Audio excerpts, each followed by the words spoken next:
Assalamualaikum warahmatullahi wabarakatuh. Saudara-saudara, pada kesempatan kali ini kita akan membahas data kamus.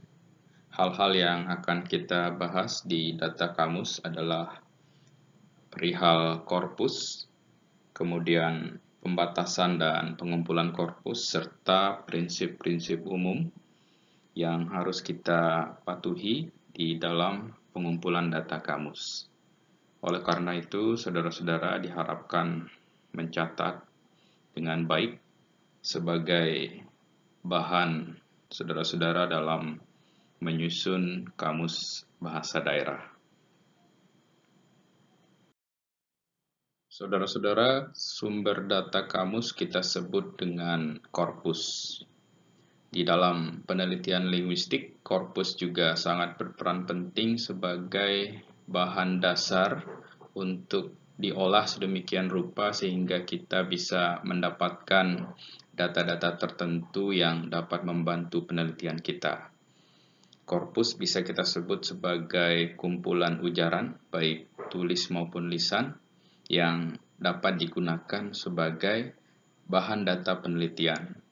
Jika konteks kita adalah kamus, berarti korpus kamus kita adalah kumpulan ujaran, baik tulis maupun lisan, yang kita gunakan untuk menyusun kamus ya, baik lema, sublema, serta mikrostrukturnya. Korpus ini ada dua, yang pertama ada lisan, dan yang kedua ada tulis. Yang lisan, sebagaimana biasanya kita dalam penelitian, bisa kita dapatkan dalam kegiatan wawancara, kemudian rekaman ceramah, atau hal-hal lain yang sejenis. Sedangkan korpus tulis dapat berasal dari dokumen tertulis tentu saja, bisa juga dari karya fiksi, ya, kemudian surat kabar. Nah, sebagai catatan adalah apa yang kita dapatkan di korpus lisan. Diperlukan kehati-hatian dari korpus lisan ini karena dari data lisan kita akan mentranskripsikannya ke dalam data tulisan. Oleh karena itu, peneliti yang mendapatkan data dari korpus lisan ini harus jeli, teliti dalam membedakan unsur-unsur kebahasaan yang didengarnya. Karena akan ada beberapa data yang mungkin saja sama dan ketika ditranskripsikan itu keliru. Misalnya kita akan mentranskripsikan unsur diamati ya. Bisa jadi yang terdengar antara diamati ya, sebagai pasif dari mengamati, dan bisa juga terjadi penangkapan data berupa dia mati begitu ya. Sehingga dari data lisan ini seorang leksikografer harus benar-benar berhati-hati ya. Sehingga nanti ketika ditranskripsikan dalam atau menjadi data tulis, semuanya menjadi data yang dapat dipertanggungjawabkan. Saudara-saudara, dalam hal pembatasan dan pengumpulan korpus ini, satu hal yang sangat krusial yang harus diperhatikan yaitu soal waktu pengumpulannya, terutama untuk korpus yang berupa data lisan. Mengapa waktu yang menjadi sesuatu yang krusial, terutama pada data lisan? Karena ketika kita menentukan target dan tenggat kerja, kita akan ditekan oleh waktu untuk dapat mencapai target dan tenggat tersebut. Nah, terkait dengan data lisan, tentu bisa kita dapatkan sangat berbeda dengan data tulisan. Data tulisan bisa kita dapatkan langsung dari sumber-sumber atau dokumen-dokumen tertulis yang sudah siap tentu saja. Sedangkan data lisan kita perlu tahapan-tahapan tertentu untuk mendapatkannya. tahapan-tahapan sebagaimana yang disebut pada salindia sebelumnya tadi, yaitu kegiatan-kegiatan seperti rekaman ceramah, kemudian wawancara.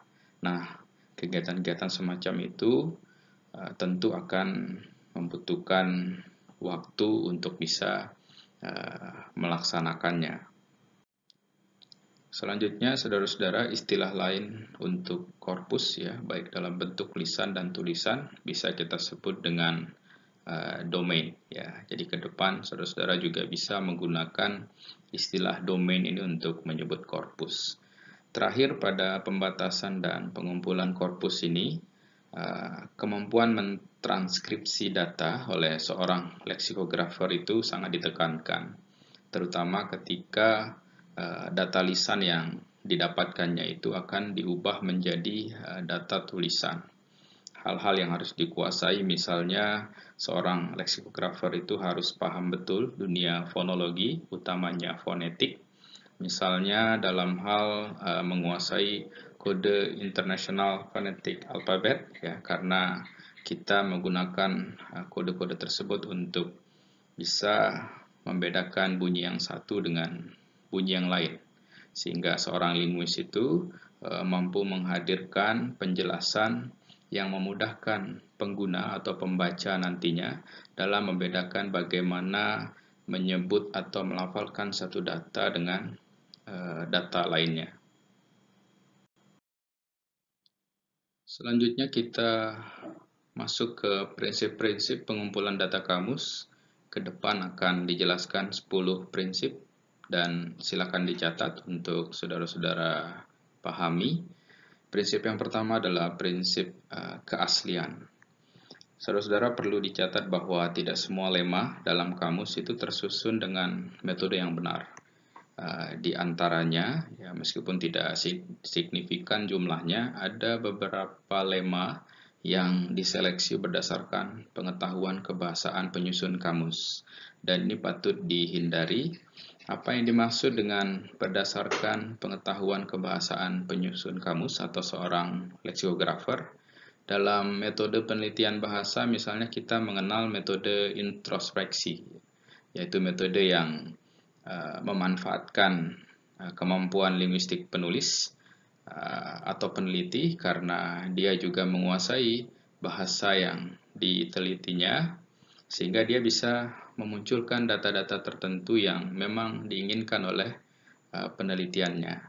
Di kamus juga ada kemungkinan semacam itu, ya, atau di penyusunan kamus, dan hal inilah yang harus dihindari. Karena meskipun kemampuan linguistik seorang peneliti atau penyusun kamus dalam konteks ini bagus, ya, tentu bisa jadi ada hal-hal yang akan dimunculkan olehnya, tetapi dalam kenyataan berbahasa itu belum jamak terjadi, sehingga ini harus dihindari. Saudara-saudara, harus dipastikan bahwa lema dalam kamus itu merupakan kata yang benar-benar ada dan digunakan oleh masyarakat. Nah, digunakan oleh masyarakat ini tentu dengan kita bisa menunjukkan konteksnya. Konteks yang dimaksud adalah bagaimana kata-kata itu ya digunakan dalam kalimat ya, atau dalam unsur-unsur lainnya ya, yang berkaitan dengan unsur linguistik. Dan hal inilah yang kita sebut dengan autentik. Sehingga ketika menyusun kamus nanti, saudara-saudara pastikan bahwa setiap data yang menjadi lema, kemudian sublema maupun unsur mikrostrukturnya itu benar-benar autentik ya, benar-benar ada, digunakan dalam kegiatan berkomunikasi atau berbahasa di masyarakat, dan dibuktikan dengan konteks penggunaannya. Nah, ada dua hal yang harus diperhatikan berkaitan dengan aspek keaslian ini. Yang pertama adalah pastikan ya bahwa bahasa asal lemanya itu benar-benar terimplementasi. Maksud dari poin A ini adalah jika saudara-saudara akan membuat kamus dengan bahasanya adalah bahasa Indonesia, pastikan bahwa datanya memang merupakan bahasa Indonesia. Ini terdengar mudah, tetapi dalam praktiknya bisa jadi kita akan terpengaruh oleh bahasa-bahasa daerah ya, atau unsur bahasa daerah yang mungkin hampir sama dengan istilah yang ada di dalam bahasa Indonesia.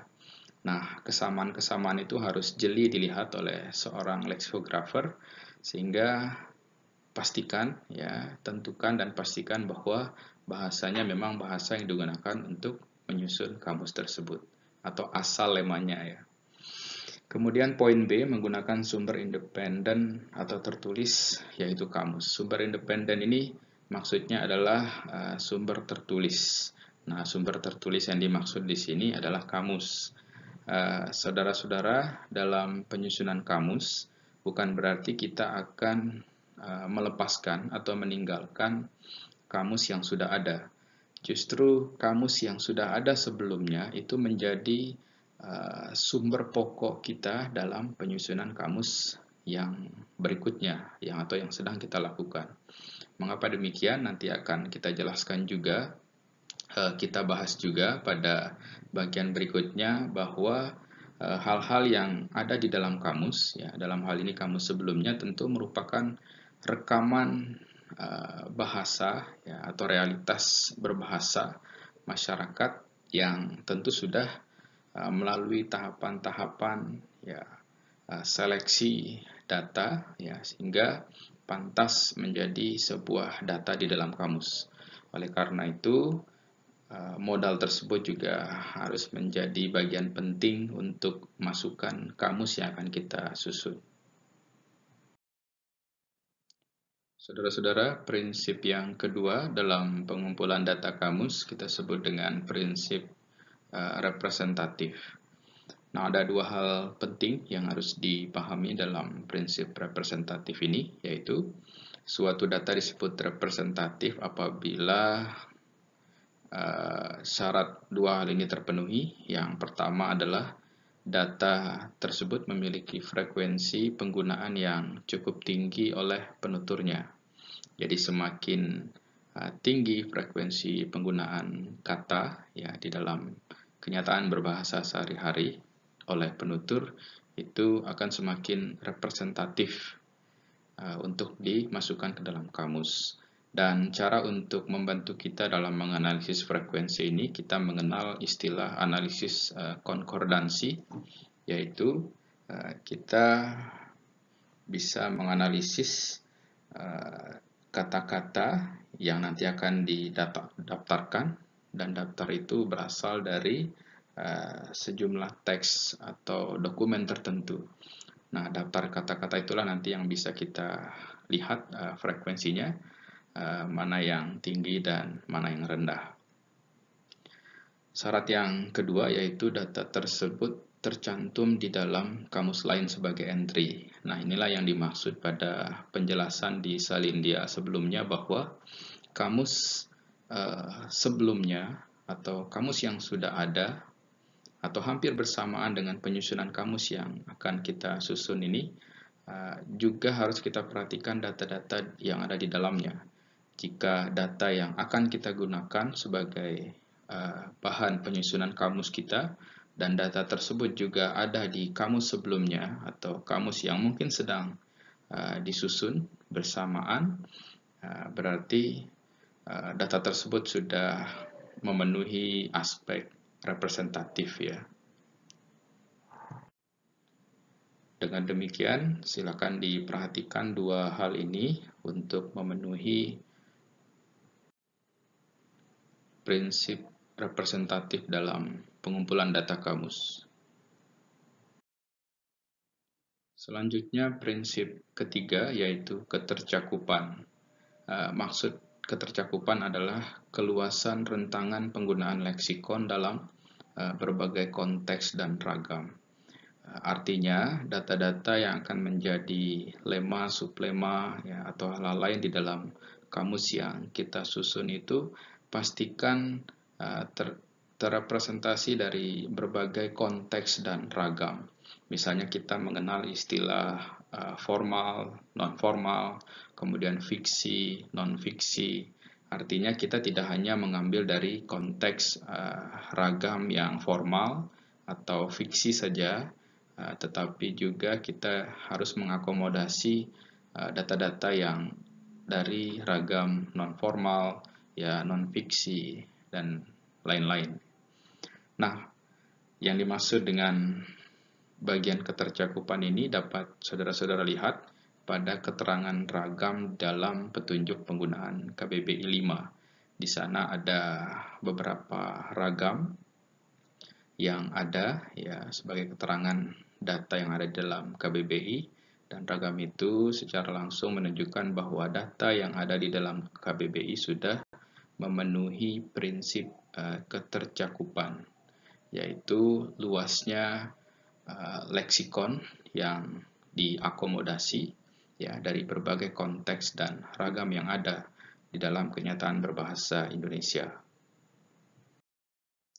Saudara-saudara, berikutnya yang keempat yaitu prinsip kecocokan. Prinsip kecocokan maksudnya adalah kesesuaian data yang kita kumpulkan untuk korpus kamus kita itu sesuai dengan jenis kamus yang akan kita susun. Misalnya, sebagai contoh, apakah kita menyusun kamus yang monolingual atau bilingual. Misalnya, jika kita menulis atau menyusun kamus yang monolingual, tentu kita harus menyiapkan data-data yang berupa kata dasar, ya, sebagai lema. Berikut juga bentuk turunan yang dimungkinkan dari kata dasar tersebut. Ya. Selain itu juga kita perlu menyiapkan contoh penggunaannya ya dalam konteks tertentu. Oleh karena itu, silakan diperhatikan ya kesesuaian data dengan kamus yang atau jenis kamus yang akan kita susun. Begitu pula jika kita berbicara perihal kamus yang bilingual ya. Kalau yang kamus bilingual ini ada istilah bilingual aktif dan bilingual pasif. Contoh yang bilingual aktif ini didasarkan atas asumsi bahwa pengguna itu memiliki kompetensi yang memadai dalam bahasa sumber, tetapi kurang kompeten dalam bahasa target. Perlu diingat bahwa dalam kamus bilingual ada yang kita sebut dengan bahasa sumber dan bahasa target. Nah, bilingual aktif itu penggunanya dianggap mantap di dalam bahasa sumbernya, tetapi belum mantap di dalam bahasa target atau bahasa sasaran, sehingga harus disiapkan seleksi data dengan pertimbangan realisasi-realisasi yang akan disiapkan untuk kepentingan bahasa target atau bahasa sasaran, sehingga pembaca atau pengguna nantinya bisa terbantu untuk mengatasi kemampuannya yang kurang di dalam bahasa target atau bahasa sasaran. Berikutnya prinsip kelima, yaitu prinsip preskriptif. Saudara-saudara, preskriptif ini pernah kita bahas di pertemuan sebelumnya, dan lawannya adalah deskriptif ya. Preskriptif ini berhubungan dengan standar norma atau kaidah di dalam bahasa, sedangkan deskriptif berkaitan dengan realisasi kebahasaan ya atau fakta-fakta kebahasaan yang apa adanya di dalam kegiatan berbahasa atau berkomunikasi masyarakat. Nah, prinsip preskriptif dalam pengumpulan data kamus harus diperhatikan prinsip-prinsip pembekuan baik dari segi bentuk dan segi makna. Hal-hal yang memengaruhi itu misalnya soal standar kaidahnya seperti apa, pedoman ejaannya, ya, kemudian bagaimana pelafalan yang tepat dengan memanfaatkan lambang-lambang fonetis, ya. Kemudian dari segi makna sesuai dengan kenyataan berbahasa di masyarakat. Nah, saudara-saudara, sebelumnya pada bagian struktur kita juga pernah membahas struktur rujuk silang, ya, yang membantu kita dalam menghubungkan data-data yang ada di dalam kamus. Nah, salah satu hubungan yang dapat ditunjukkan oleh peranti rujuk silang ini atau struktur rujuk silang, misalnya di Kamus Besar Bahasa Indonesia edisi kelima, kita bisa melihat ada bentuk-bentuk yang tidak baku, kemudian ada tanda panah atau dengan istilah dengan kata lihat ya, keterangan lihat ya, ditujukan ke bentuk-bentuk yang dianjurkan. Nah, disinilah prinsip-prinsip preskriptif itu ditunjukkan ya. Dalam pada itu, saudara-saudara, selain hal-hal yang sifatnya preskriptif, tentu saudara-saudara juga tidak boleh melupakan hal-hal yang sifatnya deskriptif.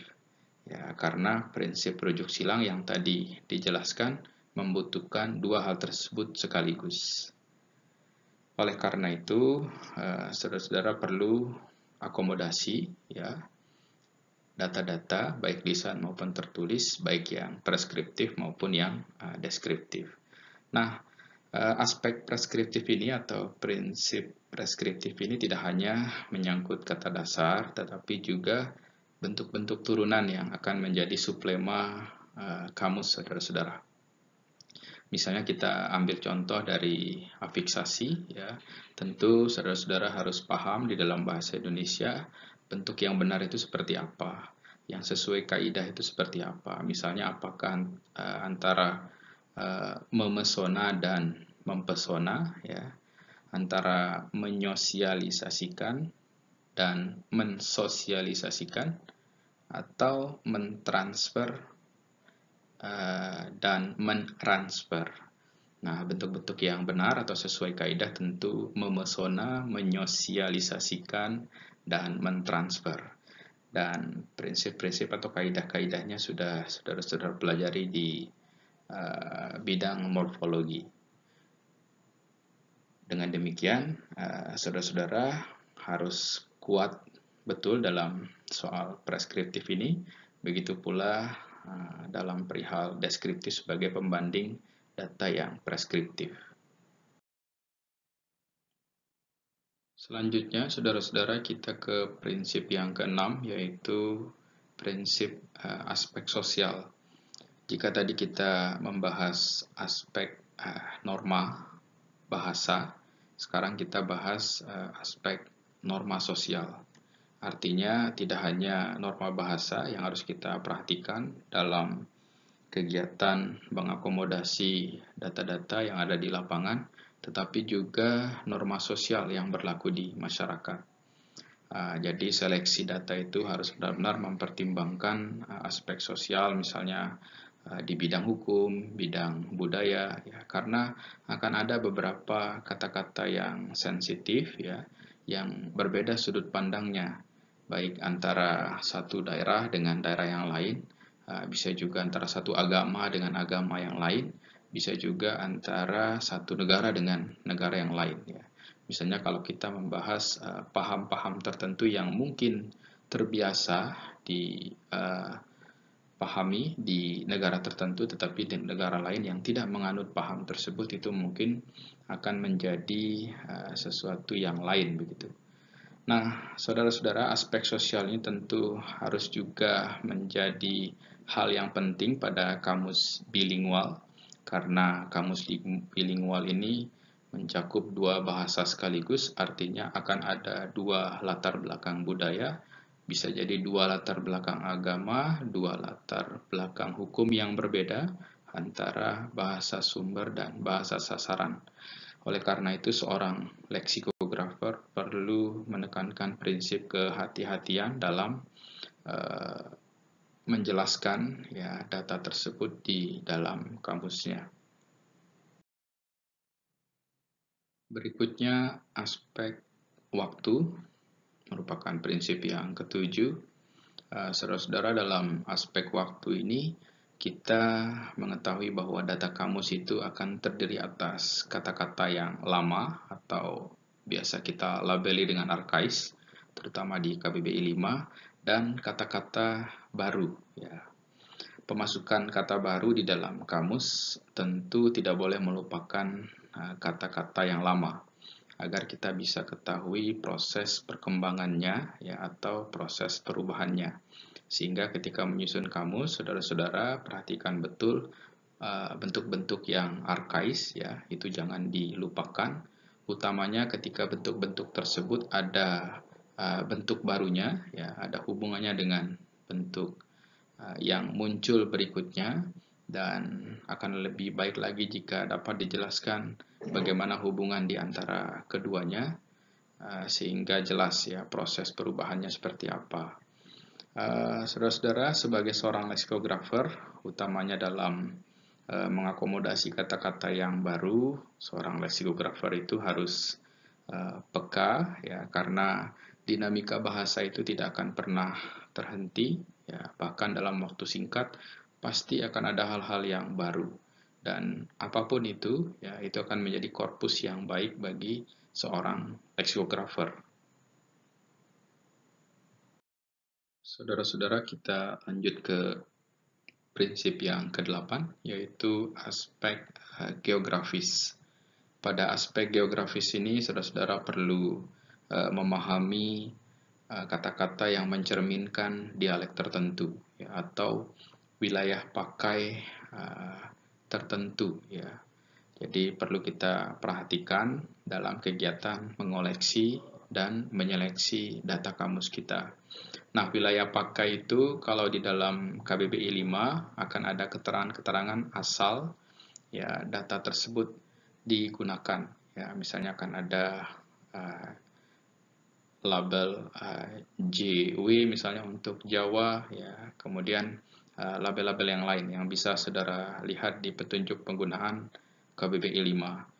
Dengan demikian, silakan diperhatikan mana yang merupakan dialek dari bahasa yang sama, atau mungkin dua data yang saudara akomodasi itu merupakan unsur dari bahasa yang berbeda. Berikutnya, aspek bahasa teknik sebagai prinsip yang ke-9. Di dalam kenyataan berbahasa kita sehari-hari, kita akan menemukan sebuah kata dalam bahasa yang dapat digunakan dalam berbagai kondisi dan disiplin keilmuan. Artinya, kata tersebut bisa masuk ke ilmu tertentu, begitu pula ilmu yang lain. Nah, fitur-fitur makna yang ada di dalam kata tersebut ternyata sudah terbiasa kita gunakan dalam berbagai ranah. Nah, jika bertemu dengan data-data semacam ini, tentu umumnya kita sebut sebagai istilah teknis dalam bidang ilmu tertentu. Yang harus digunakan, yang harus diperhatikan adalah kita menggunakan kata yang lazim, ya, yang digunakan secara umum dan berkaitan dengan masalah-masalah sosial. Jadi, sebanyak apapun kata tersebut digunakan di berbagai bidang, ya, berbagai kondisi atau berbagai ranah, yang tentu kita pilih satu saja, bagaimana umumnya dengan memperhatikan asal istilah itu digunakan, ya, atau asal disiplin keilmuan istilah tersebut digunakan. Saudara-saudara, berikutnya kita ke prinsip yang terakhir, yaitu prinsip ke-10, nama diri. Ada dua hal yang patut dicatat dalam kaitannya dengan nama diri. Yang pertama, bahwa nama diri itu tidak hanya menyangkut nama orang, tetapi juga bisa nama geografis, ya, misalnya nama tempat-tempat tertentu, nama gunung, dan lain-lain. Bisa juga nama lembaga atau instansi tertentu, bisa juga nama peristiwa yang berkaitan dengan perayaan agama, ya, misalnya Idul Fitri, Lebaran, dan lain-lain. Nama diri karena hanya memiliki acuan dan tidak memiliki nama, ya, atau biasa kita sebut dengan nama orang, tentu itu tidak bisa diakomodasi di dalam data kamus atau korpus kita, dan ahli juga berbeda-beda pandangan mengenai soal nama diri ini. Ya, oleh karena itu saudara-saudara silakan berfokus ke misalnya nama geografis, nama lembaga, ya, nama peristiwa yang berkaitan dengan agama dan lain-lain, jika memang akan dimasukkan atau diakomodasi menjadi korpus saudara-saudara. Nah, yang kedua, akan ada data berupa nama yang kebetulan sama, ya, dengan nama orang, tetapi itu tidak bisa kita vonis sebagai nama orang, ya. Misalnya nanti akan ada lema berupa kata Dewi, ya, bulan, mega, dan lain-lain yang kebetulan sama dengan nama orang tertentu ya. Padahal di sisi lain dalam konteks yang lain kosakata atau istilah yang berupa nama-nama tadi itu ada penjelasan tersendiri.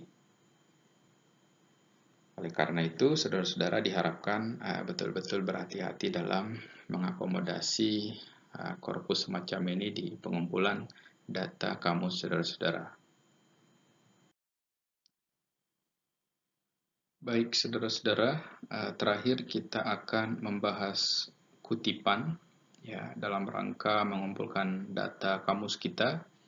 Kutipan ini penting ya karena data-data yang saudara kumpulkan nanti sebagai calon lema, sublema, dan hal-hal lain yang menjadi unsur kamus itu akan diambil dari kutipan ini.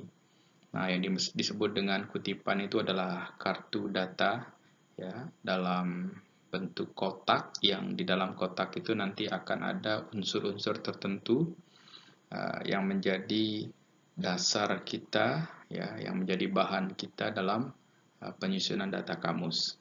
Nanti bentuk kutipan atau bentuk kartu data itu akan disampaikan di salindia terakhir. Tetapi terlebih dahulu kita bahas hal-hal yang berhubungan dengan kutipan tersebut. Yang pertama, saudara-saudara, untuk dapat menentukan definisi kata yang tepat, ya, tentu kita memerlukan informasi konteks tempat asal data tersebut. Yang dimaksud dengan informasi konteks tempat asal data tersebut adalah konteks lisan maupun tulisan, ya, yang biasa kita sebut dengan penggunaan kata tersebut di dalam kegiatan berbahasa sehari-hari. Ya, konteks itu nantinya bisa dari surat kabar ya atau potongan paragraf di dalam surat kabar, bisa potongan ceramah tertentu yang sumbernya tentu harus terpercaya ya, sehingga hal-hal yang berkaitan dengan data yang akan kita masukkan ke dalam kutipan itu dapat dipertanggungjawabkan dengan sebaik-baiknya. Yang kedua, kutipan itu berisi butir leksikal ya, bisa kata dasar, bisa bentuk turunan ya, atau apapun yang pernah kita pelajari yang menjadi lema dalam kamus nantinya, yang disertai dengan konteks yang menyertainya. Nah, yang konteks ini sebagai penekanan hal yang pertama tadi yang kita bahas, yaitu penggunaannya dalam kegiatan berbahasa sehari-hari. Berikutnya, kutipan itu jangan sampai hasil dari rekayasa leksikografer. Ya, tadi pernah kita bahas di salindia sebelumnya bahwa memang seorang leksikografer itu dengan kemampuan linguistiknya dia bisa memunculkan data-data ya sesuai dengan tuntutan kamus yang akan disusun. Tetapi meskipun leksikografer bisa atau mampu memunculkan data kebahasaan semacam itu tidak disarankan ketika menyusun data di dalam kamus ya melalui kutipan yang akan disusunnya itu. Jadi hal-hal semacam itu harus betul-betul dihindari. Berikutnya, kutipan dari sumber lisan ya wajib memperhatikan kejelasan ucapan agar tidak ada kesalahan dalam transkripsi. Tadi juga sudah kita bahas di bagian-bagian awal bahwa data lisan itu perlu mendapat perhatian khusus, artinya harus jeli dan teliti dalam membedakan data ketika didengar ya dari sumber lisan tersebut, sehingga ketika kita transkripsi tidak ada kekeliruan di dalamnya ya, baik dalam potongan silabel ya atau hal-hal lain yang secara teknis berhubungan dengannya. Terakhir, pada salindia ini, kutipan dari sumber tertulis hendaknya memperhatikan variasi sumber. Nah, variasi sumber ini artinya ketika kita memasukkan data tertentu atau butir leksikal tertentu di dalam kutipan, konteksnya itu diharapkan tidak dari satu sumber saja, tetapi juga berasal dari sumber-sumber yang lain ya sebagai pembanding, sehingga kita bisa mengetahui beberapa konteks yang berhubungan dengan butir leksikal yang menjadi bahan atau data kamus kita nantinya. Berikutnya, saudara-saudara, masih soal kutipan. Ya, kutipan memberikan informasi lengkap tentang berbagai konteks penggunaan kata dan makna kata. Tadi sudah kita bahas di salindia berikutnya. Artinya tidak hanya soal katanya dalam penggunaan, tetapi juga maknanya ya bisa kita ketahui di dalam kutipan yang akan kita buat atau terrepresentasi, terakomodasi dalam kutipan yang kita buat. Nah, hal-hal tadi juga akan menyangkut hal-hal yang sifatnya berupa relasi makna seperti sinonimi, homonimi, antonimi, polisemi, dan lain-lain. Dengan adanya kutipan dari beberapa konteks, juga dari beberapa sumber, bisa jadi nanti akan ditemukan, oh ternyata ini memiliki relasi makna. Dan relasi makna misalnya berupa sinonimi ya, atau homonimi, dan lain-lain. Berikutnya, kutipan juga harus memberikan informasi ragam penggunaan data ya, atau kata. Misalnya kita mengenal ada ragam cakapan, ya ini seharusnya cakapan ya. Ada ragam resmi, bisa juga itu sebagai hal-hal yang tabu ya. Bisa juga digunakan dalam keadaan santai ya, dan ragam-ragam yang lain. Misalnya dalam satu contoh ada kalimat ia memotong burung kekasihnya.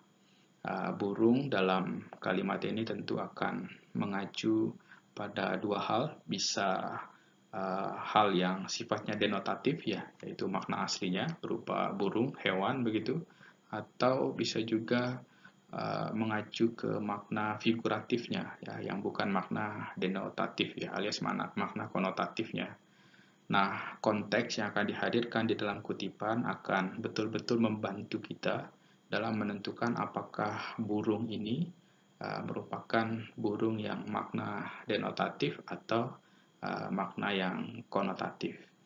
Dengan demikian, konteks ya, alias penggunaan data tersebut di dalam kalimat atau hal-hal lain itu sangat diperlukan dan akan diperkuat dari beberapa sumber yang menggunakannya ya, atau terdapat data tersebut di dalamnya.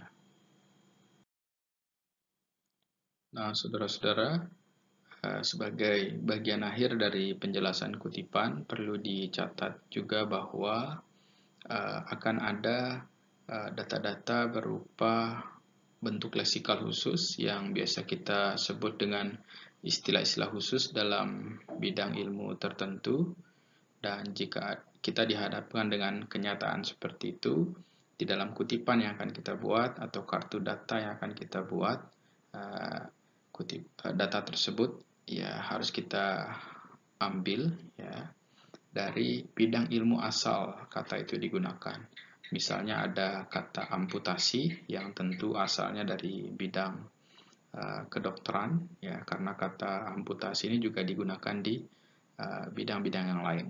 Kita tadi sempat bahas di bagian aspek bahasa teknik ya, di prinsip-prinsip pengumpulan data kamus. Nah, sekali lagi saudara-saudara perlu menelusuri ya ilmu asal kata itu digunakan, sehingga yang utama digunakan dalam kutipan dan menjadi pertimbangan dalam penentuan data kamus nanti adalah data tersebut sesuai dengan bidang ilmu asal data itu digunakan. Nah, sebagai gambaran saudara-saudara, tentu juga akan ada unsur lain, nanti bisa dilihat di contoh pada salindia berikutnya. Hal-hal yang harus ada dalam kutipan atau kartu data itu adalah butir leksikal yang dibahas, tentu saja bisa kata dasar, bisa bentuk turunan atau hal-hal lain. Bisa di dalamnya juga akan ada sumber datanya, ya dari mana diambil harus jelas ya, halamannya halaman berapa, penulisnya ya. Ini harusnya ada tanda koma. Berikutnya tanggal dan waktu pengambilan ya, atau waktu data tersebut digunakan dalam tulisan jika itu sumber tertulis, serta yang paling utama tentu adalah konteks penggunaannya ya, yang berupa potongan-potongan tertulis atau potongan lisan yang sudah ditranskripsikan. Nah, selebihnya disesuaikan dengan kebutuhan seorang leksikografer, ya. Dan unsur-unsur yang dibutuhkan itu tentu hanya leksikografer yang tahu bagaimana hal-hal tersebut membantu mereka ketika memisahkan, ya, menyeleksi data-data di dalam kutipannya itu untuk menjadi data kamus yang tersusun dengan baik. Nah, saudara-saudara, berikut ini adalah contoh kutipan atau kartu data berupa butir leksikal fiktif dan butir leksikal diskurs. Konteks atau penggunaan butir leksikal tersebut bisa jadi panjang dan bisa jadi pendek, dan itu bukan merupakan suatu hal yang terlalu penting.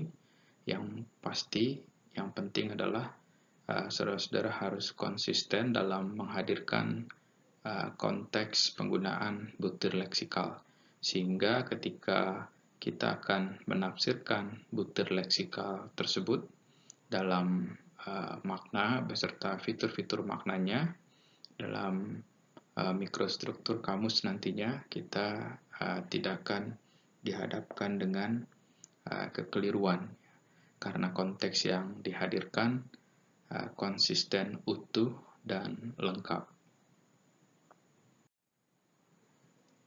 Baiklah, saudara-saudara, demikianlah pembahasan kita kali ini. Terima kasih atas perhatian saudara-saudara. Mohon maaf jika ada hal-hal yang kurang berkenan. Sampai berjumpa di pertemuan berikutnya. Assalamualaikum warahmatullahi wabarakatuh.